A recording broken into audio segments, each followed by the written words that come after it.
தேர்தல் செயல்முறையை எளிதாக்கவும் நம்பகமானதாக மற்றும் வெளிப்படைத்தன்மையுடனும் மாற்ற இந்திய தேர்தல் ஆணையம் கடந்த 6 மாதங்களில் 28 புதிய முன்னெடுப்புகளை மேற்கொண்டுள்ளது. இந்த முன்னெடுப்புகளானது 6 பகுதிகளாக பிரிக்கப்பட்டுள்ளது. அரசியல் கட்சிகளுடனான இணைந்த செயல்பாடுகள், தேர்தல் முறைகளை தூய்மைப்படுத்துதல், தொழில்நுட்பத்தின் பயன்பாடு, வாக்காளர் பட்டியலின் துல்லியம், வாக்களிப்பதை எளிதாக்குதல் மற்றும் திறன் மேம்பாடு ஆகியவனவாகும்.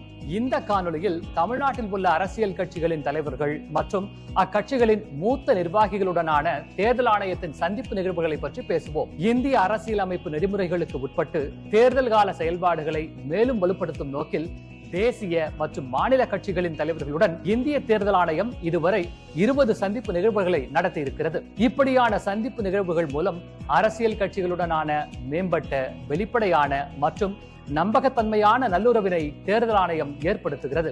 மேலும் அரசியல் கட்சிகளின் கருத்துக்கள் மீது நடவடிக்கை மேற்கொள்வதையும் அரசியல் கட்சிகள் சந்திக்கும் இடர்பாடுகளை களைதலையும் இச்சந்திப்புகள் உறுதி செய்தன. அடுத்த காணொலியில் இந்திய தேர்தல் ஆணையத்தால் மேற்கொள்ளப்பட்டுள்ள பிற முன்னெடுப்புகளை பற்றி காண்போம். இதுபோன்ற இந்திய தேர்தல் ஆணையம் தொடர்பான மேலும் புதிய தகவல்களுக்கு எங்களது அனைத்து சமூக ஊடக தளங்களை பின்தொடரவும் மற்றும் சப்ஸ்கிரைப் செய்யவும்.